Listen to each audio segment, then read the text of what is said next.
You can't give birth to adults, but everything starts with conception and every business just lies there and it lies there and there's no amount of overfeeding or jiggling the cradle.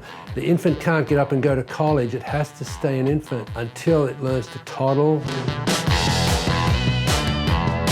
I came to America looking for a business to take back to Australia because I graduated as a chartered accountant but didn't want to be one anymore. So I was in Los Angeles area for 3 or 4 months looking for the next big thing. And one day I was surfing at Malibu, and afterwards, the water was cold and the wind was chilly, and I was pulling on my sheepskin boots and I thought, oh my God, there are no sheepskin boots in America.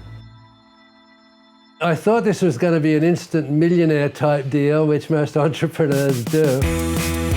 I started going around to the shoe stores and they were not interested at all. But I knew that California surfers had been to Australia and brought boots back, so I thought I'd try the surf market. And when I went into the surf shops, it was, oh my God, sheepskin boots, they're fantastic.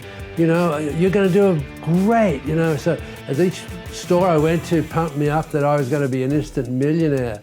So I raised $20,000 just on my enthusiasm. I didn't have a business plan or anything sophisticated. And I bought 500 pairs of boots to get started.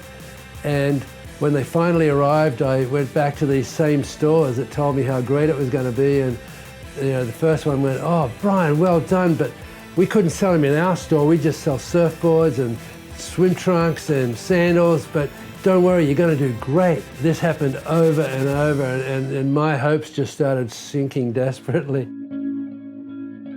Our first year of sales, which was in 1979, totaled 28 pairs, exactly $1,000. Horrible disappointment.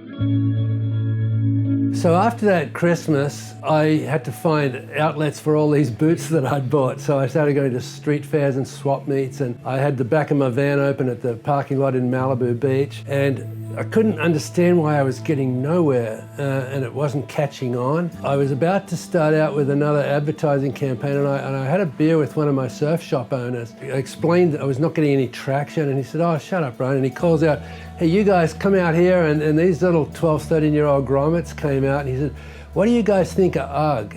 And every one of them just went, oh my God, those Uggs, they're so fake. Have you seen those ads? Those models, they can't surf.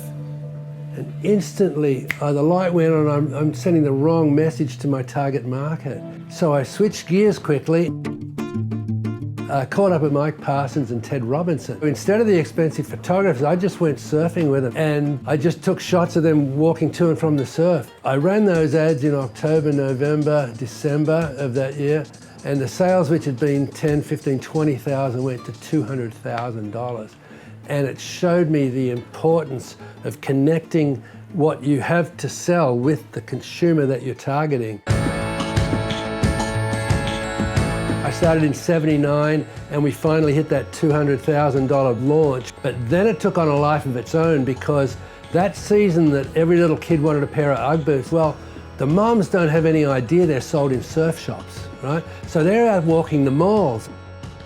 The following season, all the stores came looking for us to buy product, and that was the year we hit the million. So it took about 5 years, possibly 6, to really get some momentum going.